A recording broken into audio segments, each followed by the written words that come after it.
అలాగే పవన్ కళ్యాణ్ గారు ఇది సినిమా షూటింగ్ కాదు.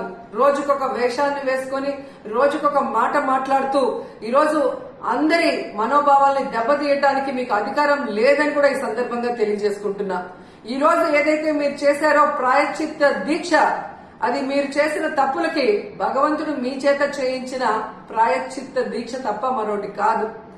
ఎందుకంటే ఈరోజు భగవంతుడే లేడని చెప్పిన మీ కుటుంబ సభ్యులు మీరు, అలాగే ఏ రోజు హిందూయిజం కూడా గురించి మాట్లాడని మీరు, ఎన్నికల గురించి ముందు మీరు మాట్లాడిన మాటలకి ఈ రోజు మీరు మాట్లాడుతున్న మాటలకి మీరు వేస్తున్న వేషాలకి సంబంధం లేకుండా ఉండటం ప్రజలు గమనిస్తూనే ఉన్నారు. సో ఇప్పటికైనా జగన్మోహన్ రెడ్డి గారిని టార్గెట్ చేయాలి, కార్నర్ చేయాలనుకోను, లేదా బీజేపీ రేపు ఆంధ్రప్రదేశ్ లో ఎంటర్ అయితే మన పరిస్థితి ఏంటి అని చంద్రబాబు నాయుడు చేస్తున్న ఈ డ్రామాలో మీరు కూడా పాలు పంచుకుంటున్నారో ఏంటో కానీ ఎవరికి అర్థం కావట్లేదు.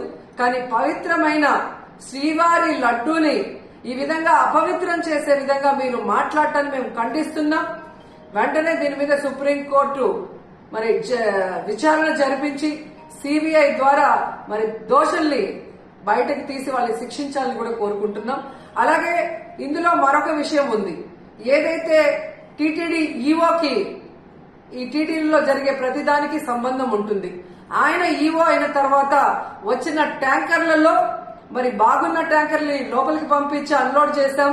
ఏవైతే వెజిటబుల్ ఫ్యాట్ వనస్పతి ఉంది అని చెప్పి వాటిని రిజెక్ట్ చేసి వాడకుండా బయటికి పంపించామని చెప్పిన ఈవో గారు 2 నెలల తర్వాత సెప్టెంబర్ లో చంద్రబాబు నాయుడు మరి ఏ విధంగా అయితే ఎనిమల్ ఫ్యాట్ కలిసి ఉందని అబద్ధం చెప్పిన తర్వాత కలిసిందేమో అని మాట్లాడటం గమనించి ఆ ఈవోని ఆ పదవి నుంచి పక్కకి తప్పించి అతనికి కూడా నోటీసులు ఇచ్చి విచారించాలి.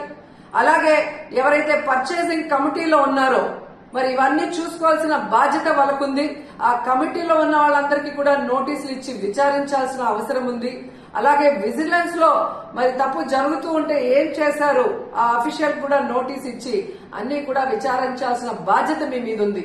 ఎందుకంటే ఈరోజు చంద్రబాబు నాయుడు, పవన్ కళ్యాణ్ అపోజిషన్ లో లేరు. అపోజిషన్ లో ఉండి మాట్లాడింటే ఓకే అని చెప్పి ఎవరైనా కూడా మీ మాటలు నమ్మే అవకాశం ఉంటుంది. కానీ ఈరోజు మీరు అధికారంలో ఉండి విచారించాల్సిన అధికారం మీ చేతిలో పెట్టుకొని ఈరోజు ఆధారాలు సేకరించాల్సిన బాధ్యత మీ దగ్గర ఉండి కూడా అవేవీ చేయకుండా కేవలం జగన్మోహన్ రెడ్డి గారి మీద నిందలు వేయాలి, వైఎస్ఆర్సీపీ అనేది లేకుండా చేయాలి అన్న ఒక కాన్సెప్ట్ తో మీరు ముందుకు వెళ్లటం వల్లే ఈరోజు అది బ్యాక్ ఫైర్ అయ్యి మీరు చెప్తున్న అబద్దాలు ప్రజలందరూ కూడా గమనించే పరిస్థితి వచ్చిందని కూడా ఈ సందర్భంగా తెలియజేసుకుంటున్నాం. సో ఇప్పటికైనా శ్రీవారి పవిత్రమైన లడ్డూ జోలికి పోకుండా మీరు ఇకనైనా ఈ డ్రామాలు ఆపితే బాగుంటుంది. సుప్రీంకోర్టు విచారణకి మేము సిద్ధం, సిబిఐ వేసుకున్న మేము సిద్ధమని చంద్రబాబు నాయుడు, పవన్ కళ్యాణ్ అలాగే పురంధేశ్వరి గారు చెప్పాల్సిన అవసరం కూడా ఉందని చెప్తున్నాను.